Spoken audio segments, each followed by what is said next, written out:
nos ha demostrado López Obrador en estos 4 años de gobierno es que tiene una gran habilidad política para poner los temas que a él le interesan sobre la mesa y marcar las pautas de la conversación pública.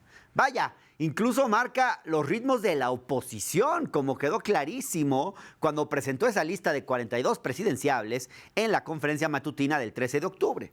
Aunque en esta simpática tablita hay gente de todo tipo, desde quienes son serios contendientes dentro de sus partidos políticos, hasta aquellos cuya presencia solo puede entenderse como un chascarrillo presidencial, una forma de burlarse, pues, del estado de la oposición. Aún así, no es descabellado pensar que de esta lista que ven ustedes, saldrán algunos de los hombres o mujeres que estén en la boleta electoral de 2024. Por eso, vamos a tomarnos en serio esto y se los vamos a mostrar a quienes han alzado la mano desde la oposición para desmenuzar qué hay detrás de sus amagos de ser candidatos y ver si traen un proyecto distinto, si han hecho un ejercicio de autocrítica verdadero y cómo plantean hacerle frente a la arrolladora que ha sido Morena en este sexenio.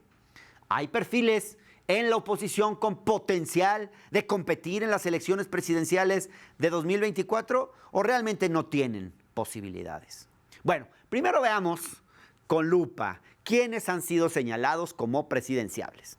Hay un grupo donde está gente como Chumel Torres, Denis Dresser, Carlos Loret de Mola, Gilberto Lozano, Lorenzo Córdoba o Pedro Ferriz de Con.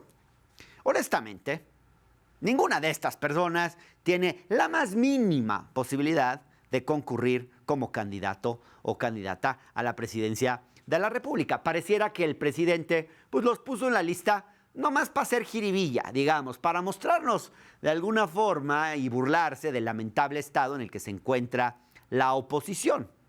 La verdad, me da tentación poner en este grupo también a Alito Moreno, porque aunque es político tradicional, pues decir que puede ser candidato presidencial, pues creo que solo puede ser entendido como un chiste del presidente. O bueno, quizás una manera de darle juego a alguien con quien ha tenido una relación tirante, de estira y afloja, y que ahorita pues parece que está como obediente.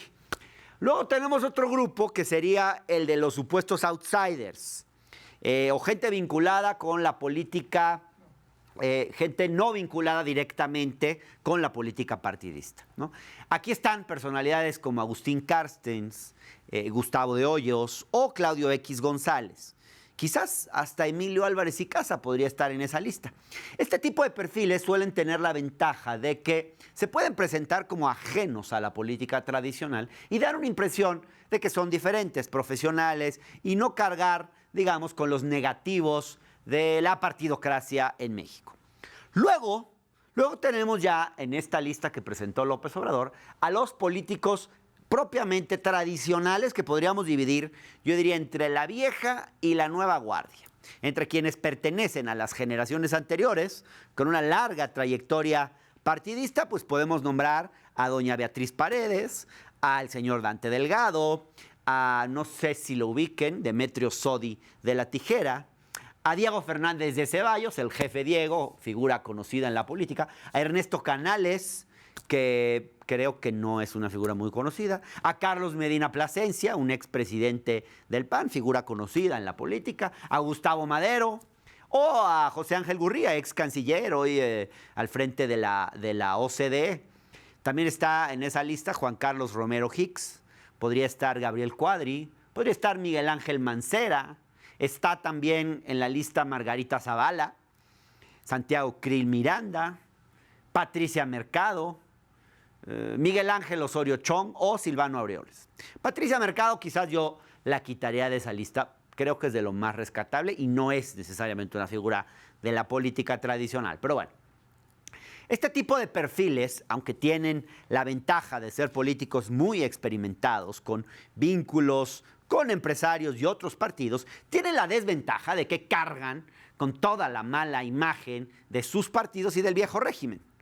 Para la sociedad en general, sus nombres están vinculados a los gobiernos de Enrique Peña Nieto, de Felipe Calderón, de Vicente Fox, de Ernesto Zedillo y hasta de Carlos Salinas de Gortari.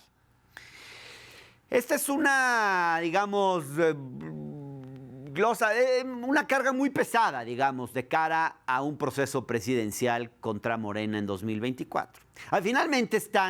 Finalmente los del último grupo, los políticos profesionales más jóvenes o por lo menos no tan ligados al viejo régimen y que podrían tratar de desvincularse, digamos, con cierto esfuerzo. Si hacen cierto esfuerzo, podrían tratar como de separarse de los negativos de los gobiernos anteriores. A este grupo pues, pertenecen personalidades como Damián Cepeda, Mauricio Curi, Lili Téllez, Maru Campos, la gobernadora de Chihuahua, que llegó ahí a pesar de sus acusaciones de beneficiarse de la nómina secreta del exgobernador de Chihuahua, de Duarte. Mauricio Vila, hoy gobernador de Yucatán. Samuel García, de Nuevo León. Luis Donaldo Colosio, alcalde de Monterrey. Enrique de la Madrid. Kenia López Rabadán, la senadora. O incluso Xóchitl Gálvez. Todos estos, como les decía, son opositores que quizás con una campaña adecuada podrían presentarse como una cara nueva, o algo así como lo que hizo Peña Nieto en 2012, pues que se vendió como el nuevo PRI, digamos. Con un poquito de mercadotecnia, pues podrían diferenciarse, distinguirse. Los otros, el grupo que les mencioné antes, está muy difícil que se logren distinguir de la política tradicional porque llevan décadas.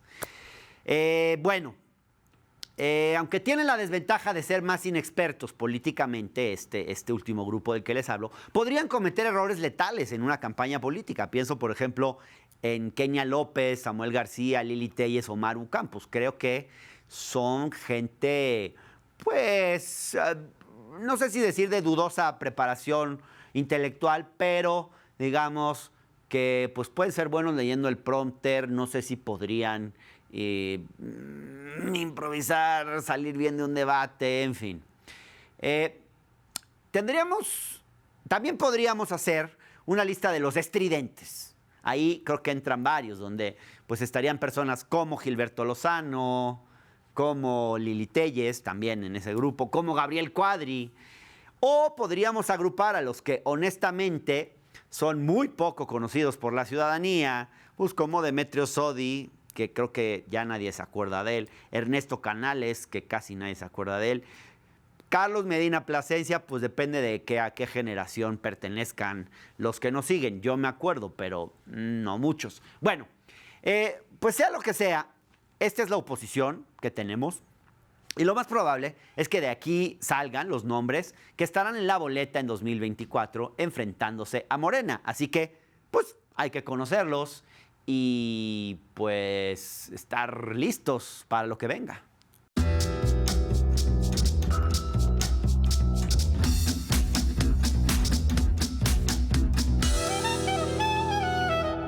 ¿Se acuerdan qué pasó en junio pasado cuando compitió Morena contra la oposición por las gubernaturas de Aguascalientes, Durango, Oaxaca, Tamaulipas, Quintana Roo, Hidalgo? ¿Recuerdan ustedes cómo salieron a festejar que Morena no les quitó todos los estados? Desde ese momento, pues me puse a analizar un poquito los proyectos que traen los partidos de oposición y cómo piensan competir en el 2024. Y bueno, ¿qué perfiles podrían sumarse? Porque si nos basáramos solo en sus declaraciones, en las declaraciones de los líderes de estos partidos, pues se vendría supuestamente un cambio en la presidencia de la República. Pero bueno, la terca realidad a cada rato se encarga de poner los otros datos. Vemos a un presidente con un fuerte arraigo popular que parece no decrecer, sin importar los reportajes de fondo, los libros reveladores.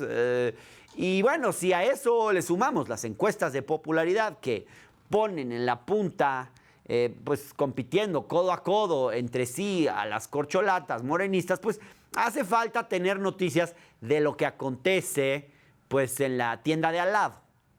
Ya hemos hablado de la lista que el presidente hizo pública en su conferencia matutina. Y eso ha sido el punto de partida de este análisis.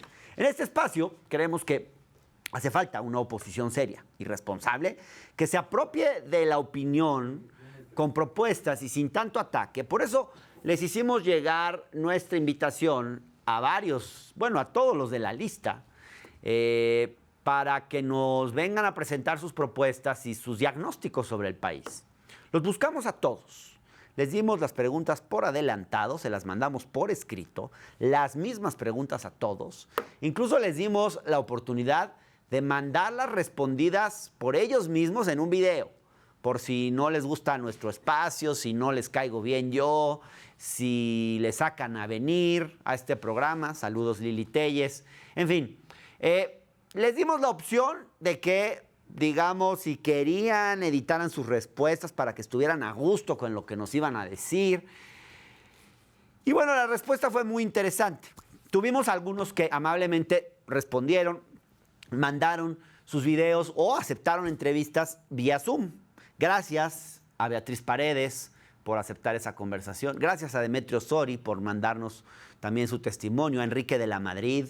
Gracias a Santiago Krill, a Gabriel Cuadri, a Juan Carlos Romero Hicks y a Ildefonso Guajardo, pues por dedicarle tiempo a este ejercicio periodístico y aceptar esa conversación. Hubo otros que nos dijeron que sí, pero que lamentablemente pues nunca nos dijeron cuándo o no fue posible compatibilizar agendas. Alito Moreno nos dijo que sí, Claudia Ruiz Massieu nos dijo que sí, Mauricio Vila nos dijo que sí, Silvano Aureoles nos dijo que sí, Mauricio Curis nos dijo que sí, pero pues nunca cerraron una fecha. No cerramos la posibilidad de que vengan, digamos, están invitados. La verdad queremos que dialoguen y que el público de La Octava los pueda conocer. Y bueno, y hubo otros que nos dejaron en visto, la verdad, de nuestros mensajes. Incluso alguno que otro pues, fue muy grosero con nuestro equipo editorial. Saludos Emilio Álvarez y Casa, que nos mandó a decir que nos pongamos a trabajar, que dejemos de perder el tiempo.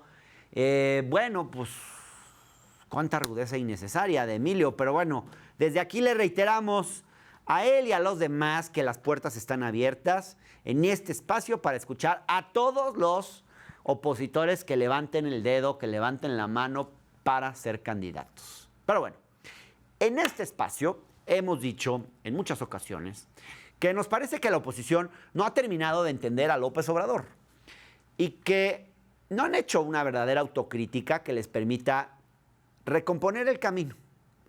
Y sin esto pues será difícil que puedan competir realmente en 2024. Por eso le preguntamos a los aspirantes de la oposición, ¿por qué creen ellos que López Obrador ganó en 2018 de la forma en que ganó, con más de 30 millones de votos a su favor? Porque, pues de entrada, tendrían que hacerse cargo de eso y encontrarle una explicación.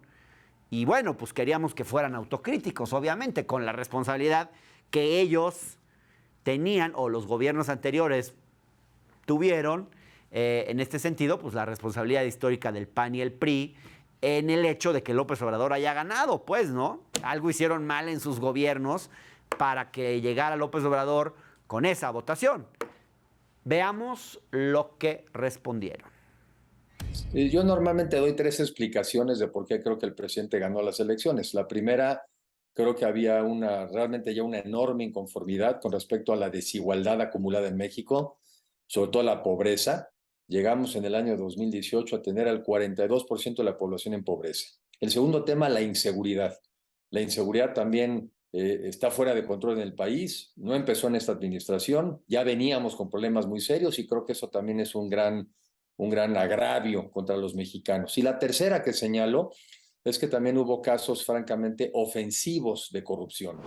La gente votó por López Obrador porque quería un cambio. Estaba harta de tanta corrupción, harta de tanta violencia, harta de la falta de oportunidades, harta de la desigualdad, de la pobreza, y por eso ganó López Obrador. Lo que es claro para mí es que aparte de la frustración y de no haber, digamos, arribado a la expectativa, en general, digamos, la mayoría de los electores, pues optaron por el cambio. Pero también, digamos, pues por las fallas que veían en los gobiernos, fundamentalmente en dos áreas, el área de la corrupción y el área de la violencia, pero también el área de la economía, que debíamos haber roto nosotros la estructura antigua, pues por supuesto que sí. Es parte de la autocrítica. Creo que el PAN y el PRI fueron pues, corresponsables de alguna forma en la llegada de López al poder, pero creo que hay varias cosas que lo explican. Uno, el populismo es una fuerza muy poderosa, Hernán, tú lo has visto en América Latina y en otros países del mundo.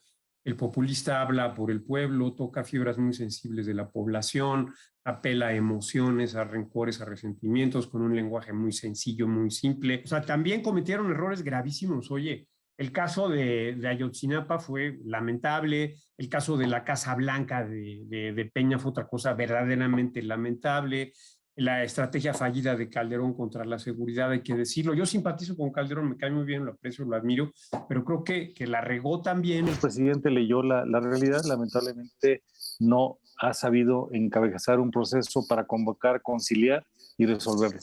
Hicimos algo muy mal durante 30 años que nos llevó al punto de esta elección.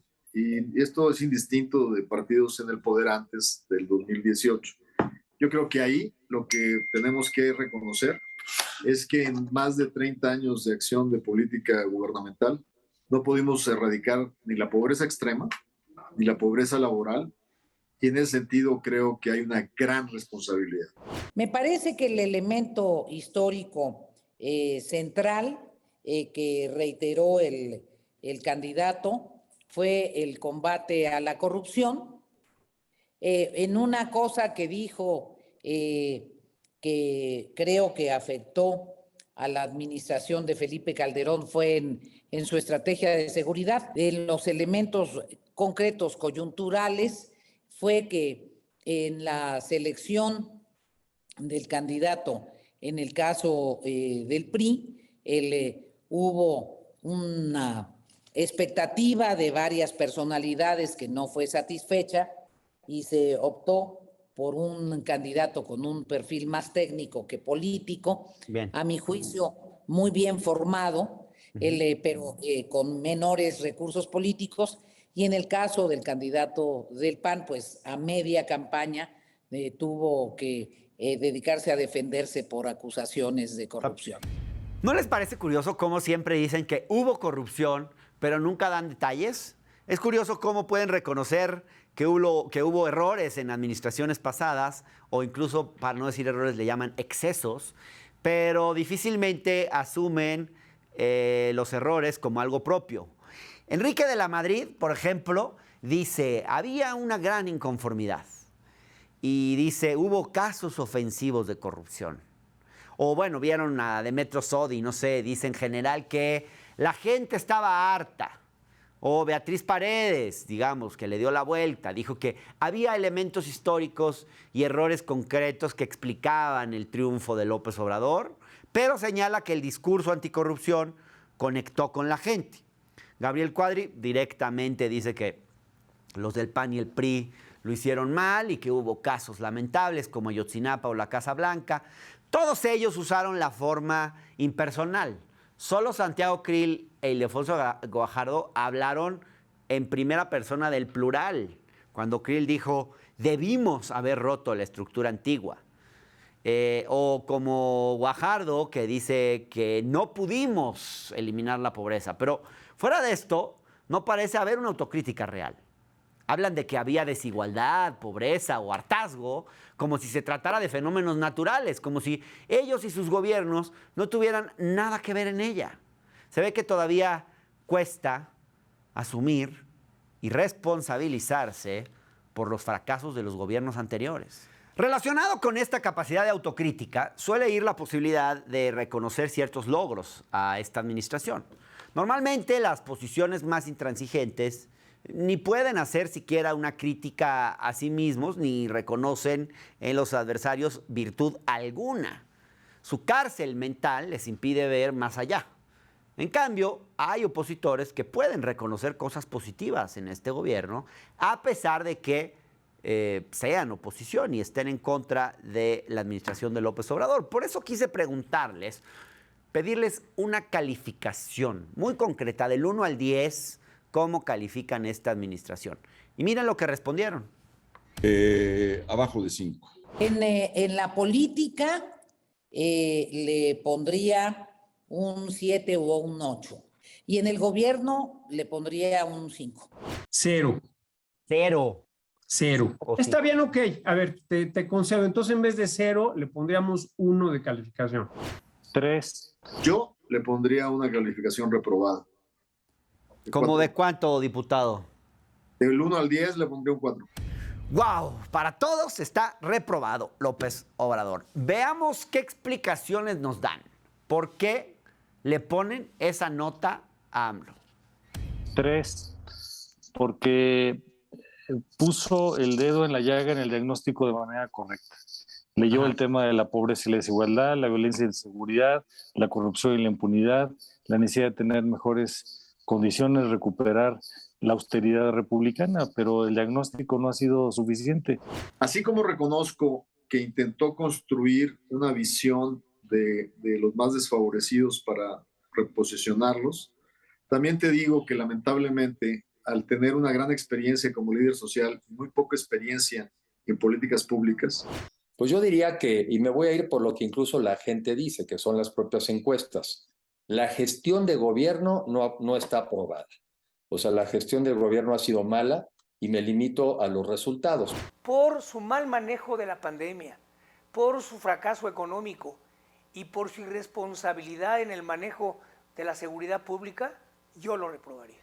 Pues era esperable que como opositores le pusieran malas calificaciones al presidente.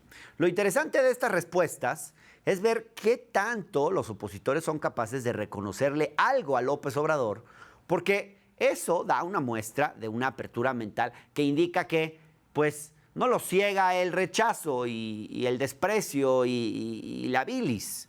Quisimos seguir explorando qué tanta capacidad tenían para reconocerle a López Obrador y a este gobierno cosas positivas y cuáles eventualmente mantendrían ellos en caso de llegar a la presidencia. Porque digo, tampoco se trata de que destruyan todo lo que hizo esta administración. Y miren lo que nos dijeron. De ganar, hay dos políticas de López Obrador que yo mantendría. Parte de su política social, sobre todo en lo que se refiere a la beca para los jóvenes y la pensión para los adultos mayores, pero desvincularlas del tema electoral y político, no usarlas para eso. Y el desarrollo del sureste, pero igual, no con un capricho como es el Tren Maya, una política integral de desarrollo para todos los estados del sureste. Pero a mí me parece que algo muy positivo, quizás lo más positivo, ha sido la visibilización de esta desigualdad y de esta pobreza que se ha venido acumulando en México, y me parece que en eso yo coincido con él, de que es inaceptable y no podemos ya normalizarla, y me parece que eso es algo que el presidente ha tenido un gran acierto y en ese tema yo lo comparto. Lo segundo, me parece que también fue un acierto el aumento al salario mínimo, incluso el aumento del 100% al salario mínimo en la frontera, pero en general la tendencia de ir recuperando el salario en el país. Y la tercera, me parece que también que no haya la menor duda de que en los programas sociales ni un peso y ni un paso atrás. Pero sin duda sí tienen que ser programas sociales que estemos seguros de que estén contribuyendo a combatir la pobreza, cosa que al día de hoy no ha ocurrido. Bueno, yo creo que el primero, que a mí me parece que es el gran acierto, haber elevado a rango constitucional algunos de los programas sociales, de la política social. Yo creo que eso es realmente algo que a mí me satisface enormemente. Dos, te va a sorprender, Hernán. A mí la parte de recaudación me ha dejado muy bien sorprendido. A mí también. Eliminar exenciones fiscales, créditos fiscales. Mira, lo que te voy a decir te va a sorprender más. Si yo llego a ser presidente, dejaría a la misma jefa. ¿De verdad? Sí. Sí, a mí me parece que ha operado eficientemente. La parte que me parece también un gran acierto, nomás que creo que no le ha todavía cuajado, es voltear a ver al sur. Todos los presidentes han querido voltear a ver al sur. Y cuando el presidente López Obrador, bueno, pues mira, lo del Istmo de Tehuantepec a mí me emociona mucho, porque es un proyecto que viene desde la época de Díaz, pero nadie lo ha podido concretar, pero sí puede ser un corredor que compita con Panamá. Mira, las cosas que yo supongo que tú crees que han sido buenas, en realidad empezaron antes, como es el caso de las pensiones de los adultos mayores. Es un programa que existe desde tiempos de Zedillo y que Peña Nieto lo amplió notablemente. Lo que ha hecho López es todavía ampliarlo más, aunque sin reglas, sin transparencia, sin rendición de cuentas, sin evaluación. Otra cosa que dicen los morenistas o los lopistas es que aumentó el salario mínimo. Bueno, pues sí, pues es una decisión arbitraria. Eso no aumentó la masa salarial en el país, ni redujo la desigualdad, ni nada por el estilo. Está bien que lo haya aumentado, pero eso tampoco es una medida que pueda atribuírsela a un jefe de Estado. Primero, el diagnóstico de pobreza y desigualdad para atender sobre todo a segmentos como son los jóvenes y los adultos mayores. Okay. Segundo, el poner en la agenda pública el tema de la corrupción y la impunidad.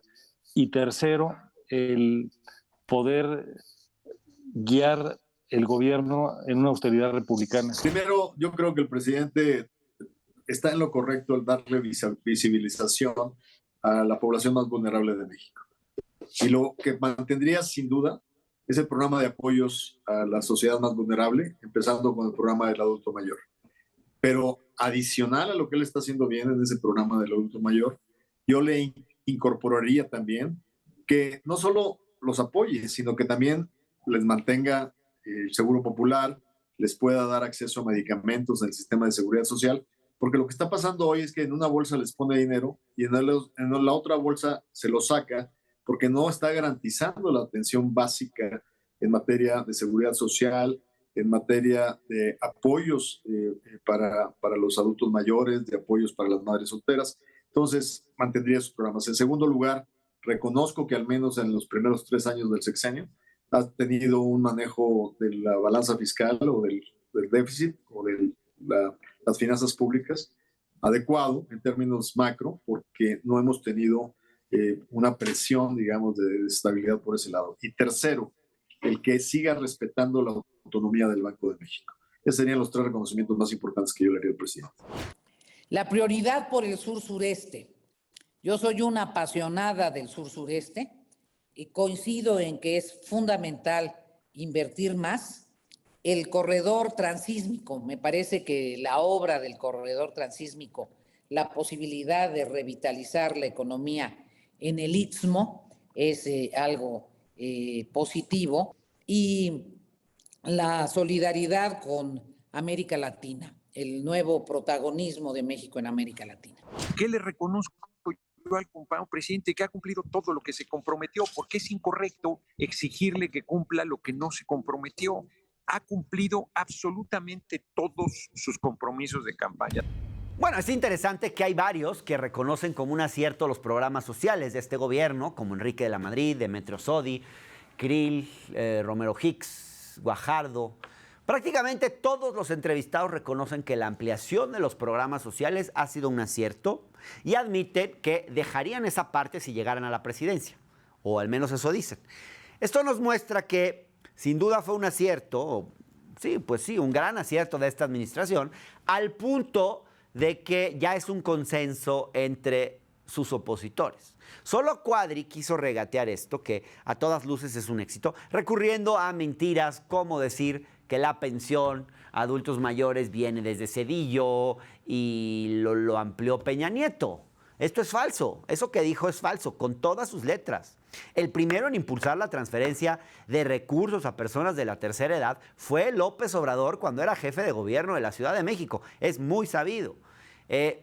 No fue ni Zedillo, ni Fox, ni Calderón, ni Peña Nieto. Está, digamos, es claramente una medida obradorista desde los tiempos en que era jefe de gobierno y luego se copió a nivel federal. Pero bueno, a lo que se estaba refiriendo Cuadri más bien en su confusión mental es a la creación en su momento de Progresa, que daba transferencias de dinero condicionadas para combatir la pobreza y él lo confunde con el programa de adultos mayores. Nada que ver una cosa con la otra. Y además Cuadri también regatea el aumento al salario mínimo, cuando como nunca en décadas se incrementó el salario mínimo en México. En 2019, el salario mínimo creció 16%. En 2020, otro 20%. En 2021, un 15%. Este año fue el 22%. Y López Obrador ya anunció que el salario mínimo va a seguir creciendo el año próximo. Aunque bueno, no ha dicho todavía en qué porcentaje, pero va a seguir creciendo. Entonces, el salario mínimo, ha aumentado 67% en términos reales durante estos 4 años. Es increíble que haya opositores que no puedan siquiera reconocer ese dato como algo positivo. Después de estas preguntas en las que queríamos explorar su nivel de autocrítica, pues quisimos que nos compartieran las razones por las que la gente debería votar por ellos. Para eso, les pedimos que nos dijeran cuál es el atributo o cuál consideran ellos que es el elemento que los distingue, qué es lo que podrían ofrecer si ellos fueran candidatos a la presidencia, algo, digamos, que nadie más pudiese ofrecer. He sido y soy un político independiente. Mi único compromiso es con la gente. No tengo compromiso con ningún partido ni con ningún grupo político. He renunciado a los partidos para defender mi libertad y mis convicciones. Para recuperar la unidad de México se requiere un político independiente, un presidente que gobierne para todos, no que gobierne para los partidos. Pues yo creo que el primero, francamente, es la reconciliación. Reconciliación versus polarización. Eso, pero clarísimo. La polarización no te lleva frijoles a la mesa, no te resuelve los problemas, no te ayuda a capitalizar las oportunidades. Y la otra, certidumbre. Certidumbre a las inversiones, tanto nacionales como extranjeras, porque sin inversiones no hay crecimiento económico, sin crecimiento económico no hay empleo, y sin empleos no hay forma de mejorar los salarios. Y se necesita una economía que crezca mucho, pero que sobre todo pague mucho mejor. En primer lugar, un gobierno de reconciliación nacional. Creo que toda mi vida he sido alguien que ha buscado el diálogo. Otro elemento que también me parece fundamental es el restablecimiento pleno del orden constitucional y de la vida institucional del país. 4 cosas. Honestidad. No tengo un señalamiento de corrupción en la vida. Segundo, el tener una experiencia ejecutiva acreditada en diferentes momentos con más de 20 años de experiencia. Tercero, una experiencia legislativa de prácticamente 12 años con contribuciones específicas en temas muy significativos. Y finalmente, que nosotros somos personas que convocamos, conciliamos y tenemos crítica propositiva y comprometida. Yo soy un servidor público y un político todoterreno. He estado desde el nivel local como diputado tocando puertas y escuchando a la gente, como hasta el nivel internacional representando a México en negociaciones muy complejas internacionales. La diferenciación que tengo sobre mis compañeros es que hay muy pocos que tienen ese recorrido. Primero, que soy mujer, solo que haya otra candidata mujer, eso no sería un elemento diferenciador, pero hasta ahorita pues soy una posible candidata mujer. Segundo, me parece que tengo posibilidad de interlocución con todos los grupos sociales del país. Conozco bien a México.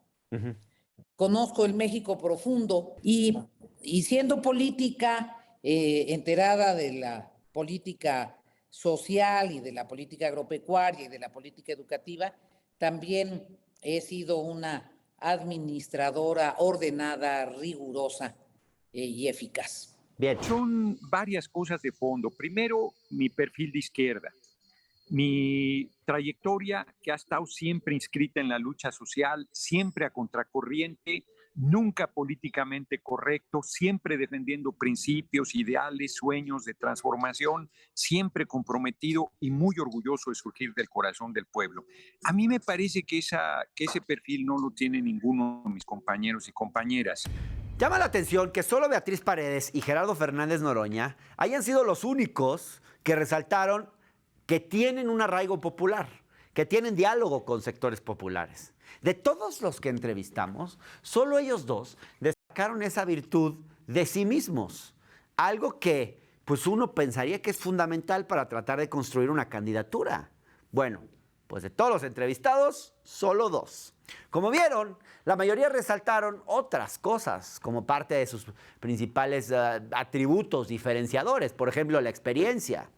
Personajes como como Romero Hicks o como Ildefonso Guajardo llamaron la atención sobre el hecho de que tienen mucho tiempo en la política y en la administración pública. Ahora, yo me pregunto, ¿será que eso realmente es positivo cuando la gente está tan cansada de los políticos tradicionales? Porque pues precisamente por ese cansancio, por esa razón, es que millones de personas votaron en este país por López Obrador, ¿o no? Luego estuvieron los que dijeron que la principal característica que los hace únicos es que ofrecerían un gobierno de reconciliación y en contra de la polarización. Esto dijeron Santiago Krill, de la Madrid, Demetrio Sodi. Quizás esto de luchar contra la polarización no sea algo tan único. Parece que son varios los que lo plantean. Pero bueno, vamos a lo que sigue. Un terreno más cómodo, digamos, para los opositores, sin duda, porque les pregunté pues 3 cosas que cambiarían inmediatamente en caso de que llegaran a la presidencia. Y esto fue lo que dijeron.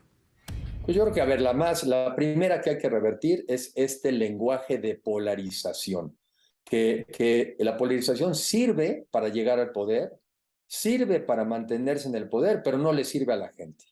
O sea, todos los casos que vemos en el mundo de polarizaciones, en la historia además, acaban en los pueblos más pobres, más divididos, más violentados, y entonces lo primero que hay que eliminar es un lenguaje de polarización y hay que buscar la unidad de los mexicanos.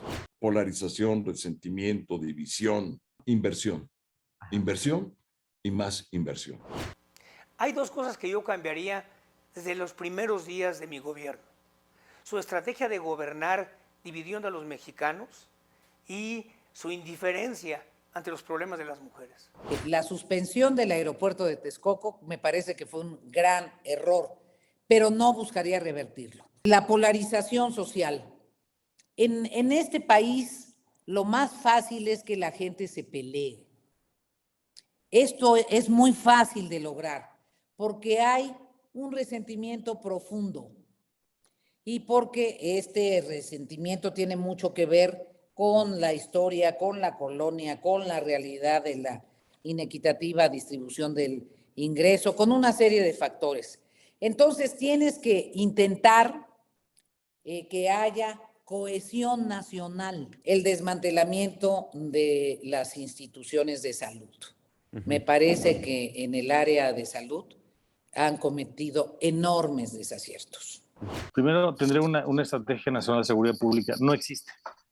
Y eso implica fortalecer capacidades locales, quitar a las Fuerzas Armadas del papel inapropiado que le están dando. Segundo, el tener una política industrial y una política de empleo que apoye realmente al abarrotero, al pequeño empresario, al agricultor y que estimule la economía. Y tercero, hablar con la verdad en temas como salud y educación, donde ha habido un gran desmantelamiento. Inmediatamente volver a revalorar los órganos autónomos.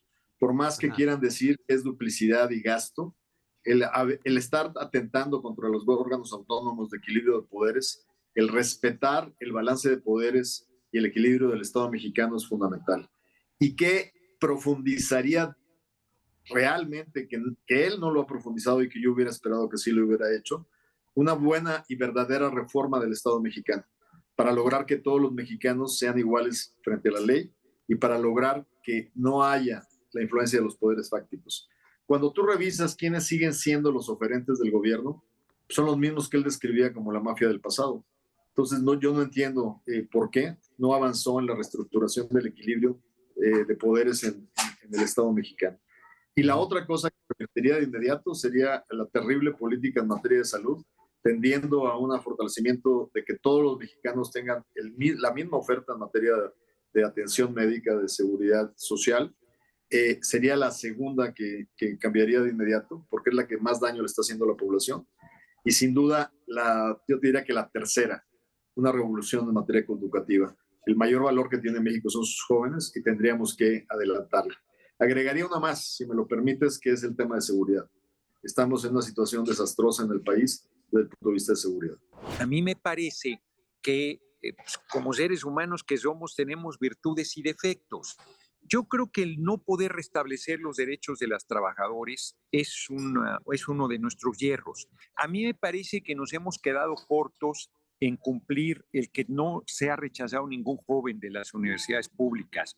A mí me parece que nuestro lema es primero los pobres, pero no hemos llegado a los más pobres, a la gente en situación de calle. No hay ni un solo programa para darle la mano a quienes, niños, niñas y adultos mayores, pasando por todo el espectro, hoy no tienen absolutamente nada y están sometidos a niveles de sufrimiento absolutos.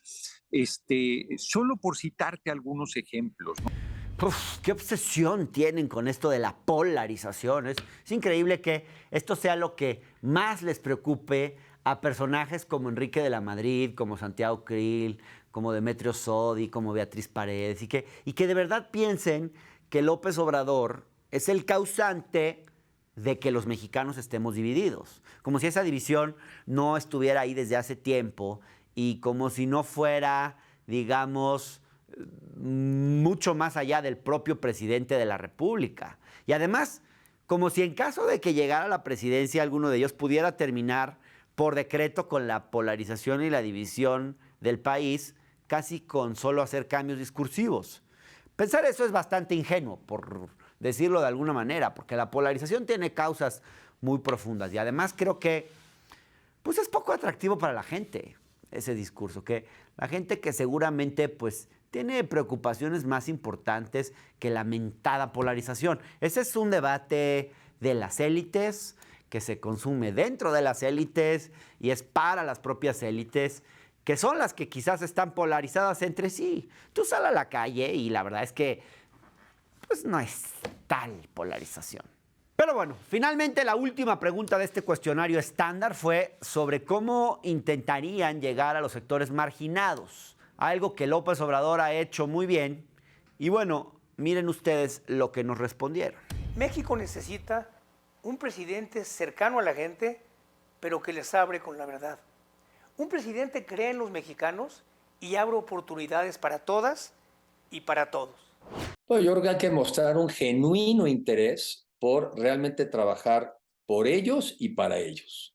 Porque al final del día nosotros tenemos que buscar un país más justo y la única manera es ayudarle a la gente que se nos ha ido quedando atrás, pues a avanzar y a prosperar.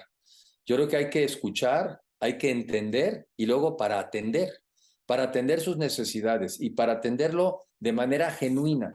Por supuesto que la política social, que ahorita hablaremos de ella, es algo que va a estar mucho más cercano al electorado que hablar de la Constitución.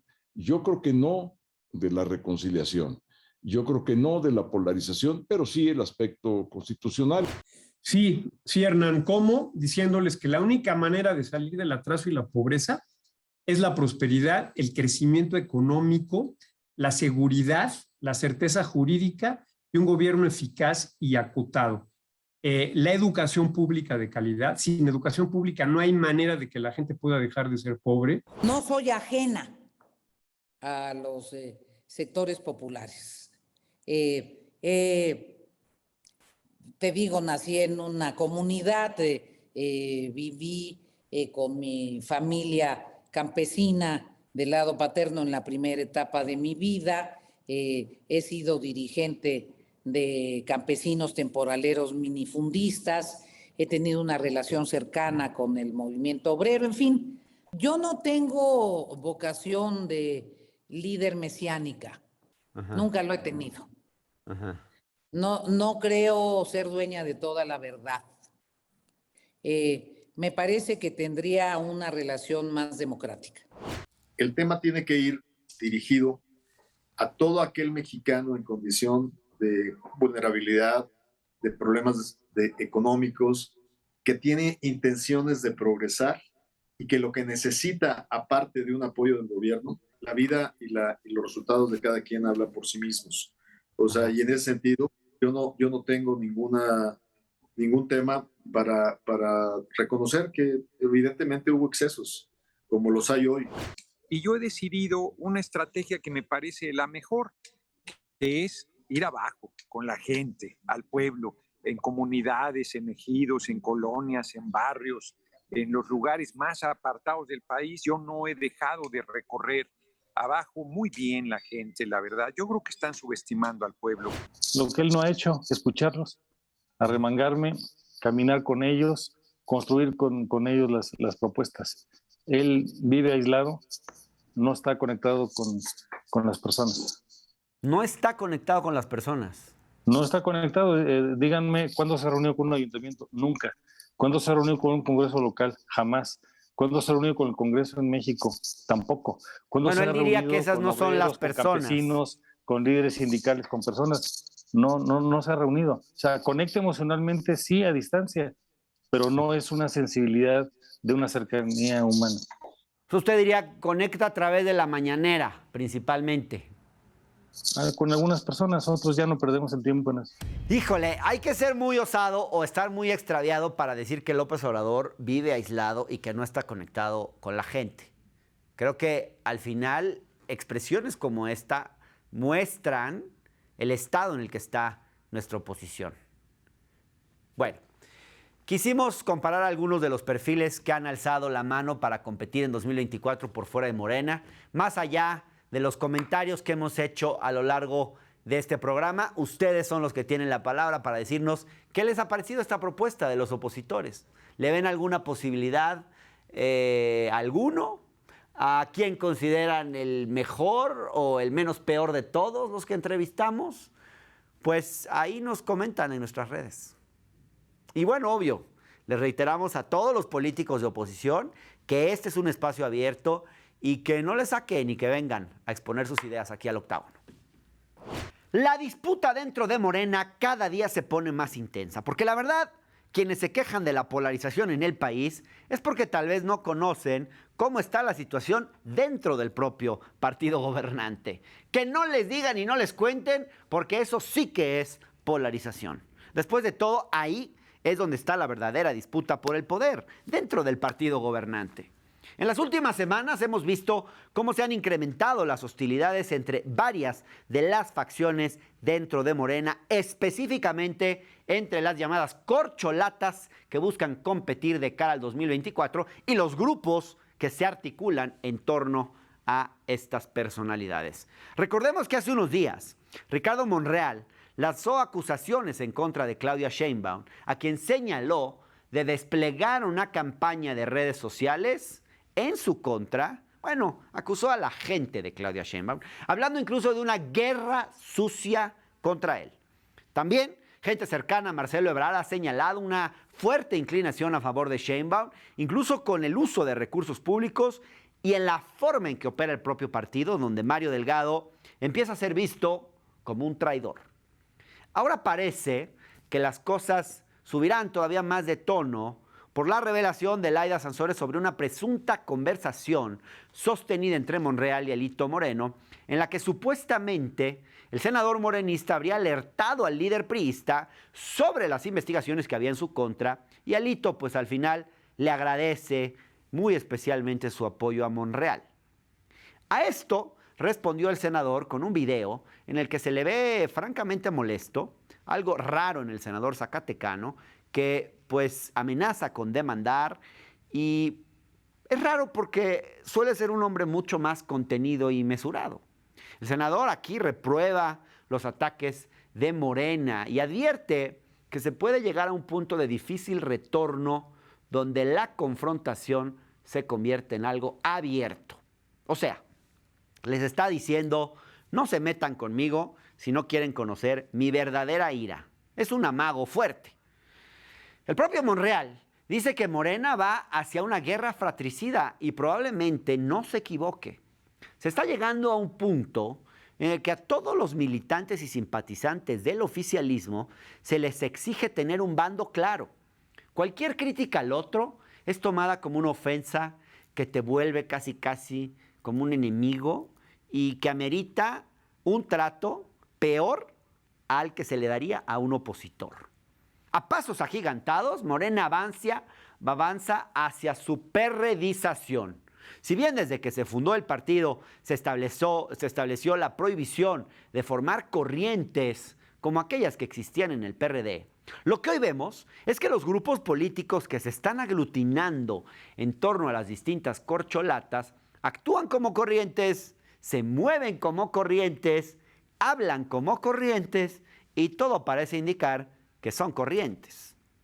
A estas alturas, al menos Monreal y Adán Augusto saben que no serán candidatos, porque los dados están cargados a favor de Claudia. Es probable que el propio Marcelo Ebrard, el que está dando quizás la pelea más fuerte, también lo sepa.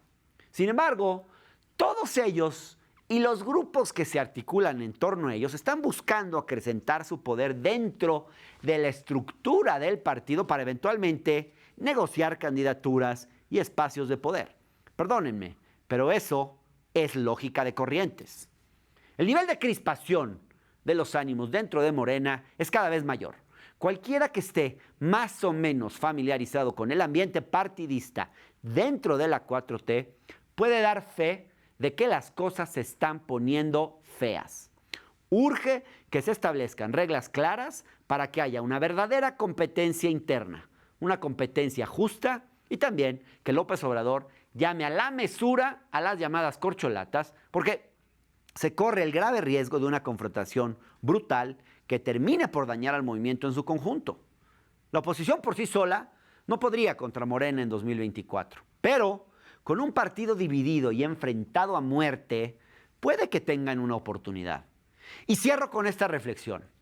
Por ahora, Morena gravita en torno a un punto de apoyo que se llama Andrés Manuel López Obrador y que es el gran articulador. Pero, ¿qué va a pasar cuando se vaya el presidente? ¿Quién podrá unir a un movimiento en el que sus facciones se enfrentan de esta forma? ¿Qué ocurrirá ante la falta de un liderazgo carismático y aglutinador que ha actuado hasta ahora como un árbitro entre los distintos grupos? Urge que el partido se ponga las pilas, que haya reglas claras, institucionalidad y una competencia pareja para que las facciones internas no terminen destrozándose. De lo contrario, podríamos asistir a la perredización de Morena en los años próximos y a un partido de cuadros consumiéndose entre sí hacia el abismo.